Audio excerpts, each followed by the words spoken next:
Je vous donne la parole. Merci beaucoup. Je voudrais d'abord très sincèrement remercier la Grande Loge d'organiser ce débat aujourd'hui parce que je trouve qu'il y a assez peu de moments où on peut avoir des discussions sur ce thème de la science et de l'éthique et de la façon dont la science intervient aujourd'hui dans notre vie quotidienne et de ce que nous devons faire du progrès scientifique. Et c'est une question à laquelle, à l'Agence de la biomédecine, sur le domaine plus particulier des sciences du vivant, nous nous heurtons, je dirais, presque quotidiennement. Alors peut-être un petit propos liminaire pour vous dire ce qu'est cette Agence de la biomédecine. C'est un établissement public qui dépend du ministère de la Santé et qui a principalement pour mission de mettre en œuvre la loi de bioéthique. Cette loi de bioéthique qui a été votée pour la première fois en France en 1994, qui a été révisée en 2004 et qui traite principalement de tout ce qui concerne l'utilisation d'éléments du corps humain à des fins thérapeutiques, c'est-à-dire la greffe d'organes, greffe de cellules, greffe de tissus, l'assistance médicale à la procréation, tout ce qui est l'embryologie, la génétique humaine bien sûr, et nous avons aussi des compétences dans la recherche sur l'embryon. Alors justement, je voudrais aussi interroger un petit peu le sujet avant de le traiter vraiment, parce qu'il me semble que dans la question qui est posée pour cette table ronde, on admet un postulat, c'est que la recherche est libre. Et que donc finalement ce qui peut être dangereux, c'est uniquement les applications de la recherche. Or, je trouve que dans le domaine des sciences du vivant, on se trouve confronté, dans un certain nombre de législations nationales, à des interdictions qui portent sur le fait même de rechercher, de faire de la recherche. Et c'est le cas en France, d'ailleurs, avec la loi de bioéthique, qui, je vous le rappelle, a maintenu en 2004 l'interdiction de la recherche sur l'embryon, en ne donnant à l'Agence de la biomédecine que la possibilité de délivrer des dérogations.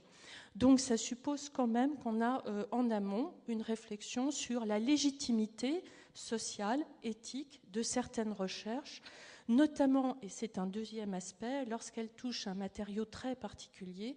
Je dis matériau entre guillemets parce qu'il s'agit bien entendu de l'embryon.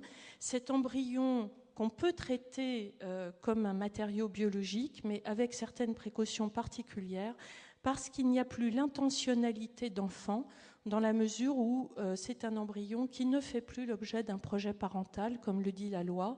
Il a été créé dans le cadre d'une fécondation in vitro, il a été congelé, il ne sera pas utilisé par les parents pour avoir un enfant, et donc à partir de ce moment-là, il est en quelque sorte, j'allais dire, déshumanisé ou désacralisé, suivant les termes qu'on voudra employer, et il peut donc faire l'objet d'une recherche. Donc, vous voyez que ce sont des sujets très particuliers, ceux de la bioéthique, et qui peut-être posent je dirais un regard particulier sur la question de cette table ronde qui n'est peut-être qu'une illustration un petit peu caricaturale d'autres façons de répondre à cette question dans d'autres domaines scientifiques, mais je crois que dans le domaine de la bioéthique, en tout cas, la question est particulièrement posée.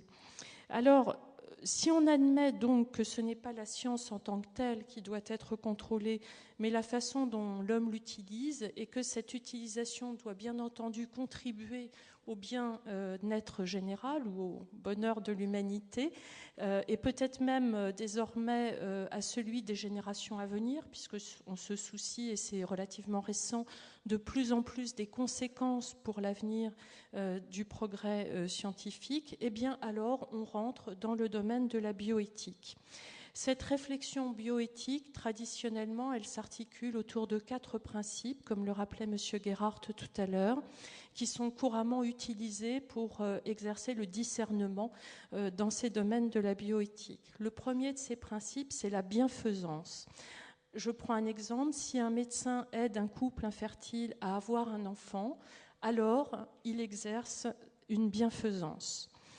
Le second principe, qui se rapporte à un principe que les médecins connaissent bien et qui est exprimé par le primum non nocere, premièrement, je ne nuirai pas, eh bien, c'est le principe de non-malfaisance. Je reprends le même exemple. Je ne nuis à personne en aidant ce couple à surmonter son infertilité et à avoir un enfant. Donc je n'enfreins pas le principe de non-malfaisance. Troisième principe, c'est celui de l'autonomie. Et derrière ce principe d'autonomie, c'est le principe du consentement. En fait, consentement éclairé, consentement informé. Il y a beaucoup de débats sur ce consentement dans le domaine médical, qui dépend beaucoup de la qualité de l'information qui est donnée et de la façon aussi dont le couple, puisque nous sommes ici dans le domaine de la reproduction, reçoit cette information compte tenu de sa situation particulière. Il n'est pas toujours facile d'avoir la certitude que le consentement au traitement est quelque chose qui est donné en toute liberté. Et puis le quatrième principe, c'est le principe de justice. Et je reviens à ce que disait M. Eisenfisch tout à l'heure. C'est très important, effectivement, de raisonner en termes de solidarité, d'équité. Nous sommes, c'est vrai, dans nos pays, et ça n'est pas vrai partout, dans un système de santé qui repose encore très fortement sur cette notion de solidarité. Et donc l'éthique, c'est aussi examiner les techniques par rapport à ce principe de justice et de solidarité. En 1978, quand est né en Grande-Bretagne le premier enfant né d'une fécondation in vitro, et le débat fut relancé en 1982 avec la naissance d'Amandine, il y a eu de nombreuses voix qui se sont élevées pour dénoncer la transgression que représentait la fécondation in vitro. Fécondation in vitro qui consistait non seulement à créer artificiellement une vie humaine en dehors de l'acte sexuel, mais qui surtout se traduisait également dans sa mise en œuvre par une sélection embryonnaire, puisque classiquement dans la fécondation in vitro, on crée plus d'embryons qu'on en transférera dans l'utérus maternel. Ces débats qui sont nés à l'époque, il faut bien le constater aujourd'hui, sont à peu près complètement éteints dans l'opinion publique. Est-ce à dire que les questions se posent moins ? Sans doute pas, mais je crois qu'il y a quand même une sorte d'acceptation des techniques dans la société qui sont liées au temps qui est nécessaire pour qu'on s'approprie ces découvertes et qu'elles rentrent dans notre vie quotidienne. Mais cette accoutumance peut conduire à un fléchissement de la vigilance. Et c'est ça le problème auquel il faut que nous prenions garde. Je prends un autre exemple. On voit de plus en plus dans les médias des reportages sur les tests de paternité, les tests génétiques. Et si vous allez par exemple sur Google aujourd'hui et que vous tapez test génétique, vous allez être automatiquement dirigé vers une liste de laboratoires qui vont vous proposer à l'étranger, parce que c'est interdit en France, d'établir un certain nombre de vos caractéristiques génétiques pour savoir si vous êtes ou non porteur éventuellement d'une mutation qui pourrait éventuellement être le signe d'une maladie ultérieure, rien n'étant jamais inéluctable dans ce domaine. Eh bien, en réalité, on se rend compte que ces résultats, en tant que tels, les résultats que vous allez obtenir seront largement ininterprétables pour vous, car ils sont en réalité extrêmement compliqués, et que par ailleurs, ils vont nécessiter une analyse extrêmement poussée de votre arbre généalogique. Eh bien, bien entendu, cette information-là n'est pas donnée sur ces sites parce que derrière, il y a en réalité tout un business qui joue sur les angoisses des mutations génétiques et de ce déterminisme génétique qui est ancré à tort, largement, dans nos idées préconçues sur un certain nombre de maladies et sur le pouvoir potentiel de prédiction de la génétique. Et ce business, bien entendu, joue beaucoup sur nos peurs du vieillissement, de la mort, de la maladie. Et donc, dans ce domaine-là, comme dans celui de l'assistance médicale à la procréation, domaine que je citais tout à l'heure, eh bien, il est clair que le législateur est légitime pour intervenir, justement dans un souci non seulement de protection de la santé publique, mais aussi au nom d'une certaine conception de l'ordre public, pour éviter je dirais un jeu trop commercial ou des manifestations trop commerciales qui jouent sur la crédulité ou la non-information des personnes. Donc en réalité, dans tous les pays occidentaux, il y a des législations spécifiques qui encadrent les questions de bioéthique, mais il faut bien constater que d'un pays à l'autre, ces législations reposent en réalité sur des appréciations différentes des situations, et les choix qui sont faits par chaque pays sont assez différents, alors même que parfois les valeurs initiales sont les mêmes. Toutes les législations bioéthiques nationales reposent sur l'idée qu'il faut respecter la personne humaine et sa dignité. Et pourtant, on va voir que d'un pays à l'autre, comme je le disais à l'instant, il y a des législations très différentes. Ainsi, certains pays, vous le savez, autorisent la gestation pour autrui, telle la Grèce ou la Grande-Bretagne, alors que la France l'interdit. D'autres pays admettent l'indemnisation des donneuses d'ovocytes, telle l'Espagne, alors que la France ou la Grande-Bretagne la rejettent. D'autres encore interdisent complètement la technique du diagnostic préimplantatoire à laquelle on faisait rapidement allusion tout à l'heure. D'ailleurs, je le signale, à mon avis, tout à fait à tort en l'assimilant à une pratique eugéniste, mais ça, c'est un autre débat. Les pays qui l'interdisent, par exemple l'Allemagne, mais alors qu'il y a d'autres pays qui l'autorisent, et c'est le cas de la France, dans des conditions très encadrées. En Belgique, l'assistance médicale à la procréation est autorisée pour des couples homosexuels ou pour des femmes seules, ce qui est strictement interdit en France, où ces techniques sont réservées strictement à des couples infertiles, constitués d'un homme et d'une femme en âge de procréer. Donc, beaucoup de conditions qui n'existent pas dans d'autres pays. Donc on voit que dans tous ces cas, les réglementations qui concernent la bioéthique interviennent au nom de la morale, au nom de l'ordre public, dans l'intimité des personnes.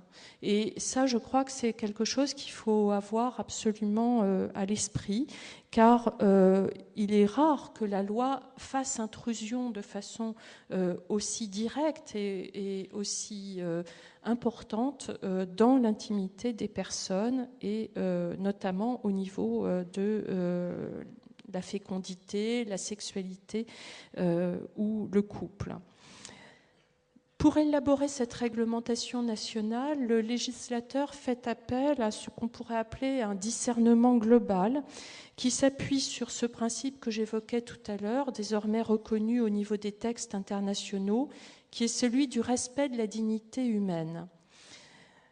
En France, c'est la loi de bioéthique qui a été, donc, comme je le rappelais, adoptée en 1994 et révisée en 2004, qui constitue le texte de référence et qui affirme, en les ayant d'ailleurs intégrés dans le Code civil, deux principes très importants, qui sont celui de la non-patrimonialité du corps humain et le second principe, c'est celui de son inviolabilité. Alors, non-patrimonialité, ça veut dire que le corps humain ne peut pas faire l'objet d'un acte de commerce. C'est très important. On verra qu'il en découle beaucoup de principes, et notamment une question qui a été posée tout à l'heure sur le problème de savoir s'il est possible ou pas d'aller vers une brevetabilité des éléments du corps humain, ce qui, sur le plan économique, dans le domaine scientifique, a beaucoup de conséquences. Deuxième principe, donc, l'inviolabilité du corps humain. C'était un principe, là aussi, que les médecins connaissent bien. Ce corps ne peut être ouvert, touché, manipulé qu'au bénéfice thérapeutique de la personne elle-même. Et pourtant, la loi de bioéthique, et c'est là finalement son objet, organise les transgressions à ces principes. Car il y a des cas où il faut transgresser ces principes et donc construire un encadrement des pratiques qui sont nées de la recherche scientifique, qui sont passées dans le domaine de la médecine et qui sont mises en œuvre pour un certain nombre de patients. Pour transgresser ces principes, la loi de bioéthique en France s'est servie de trois concepts qu'elle a déclinés dans l'utilisation des éléments et produits du corps humain. Et ces trois principes sont la gratuité, l'anonymat et le consentement. Le don d'éléments du corps humain, c'est une notion qui repose bien sûr sur l'altruisme, sur la générosité envers son prochain, et qui, au nom au regard du législateur français, légitime la transgression au principe que je rappelais tout à l'heure. Cette loi de bioéthique a finalement pour objet de protéger la personne contre elle-même. Je ne peux pas donner mon rein à mon mari ou à mon frère insuffisant rénal sans y être dûment autorisé par un comité d'experts. Le donneur n'est pas libre de donner des éléments de son propre corps. Il doit s'inscrire dans un corpus de règles et d'autorisations pour que ce don transgressif soit acceptable aux yeux de la société. Et c'est pour veiller à l'application de ces règles qu'a été créée en 2004 l'Agence de la biomédecine, qui a été constituée sur le modèle de l'autorité britannique.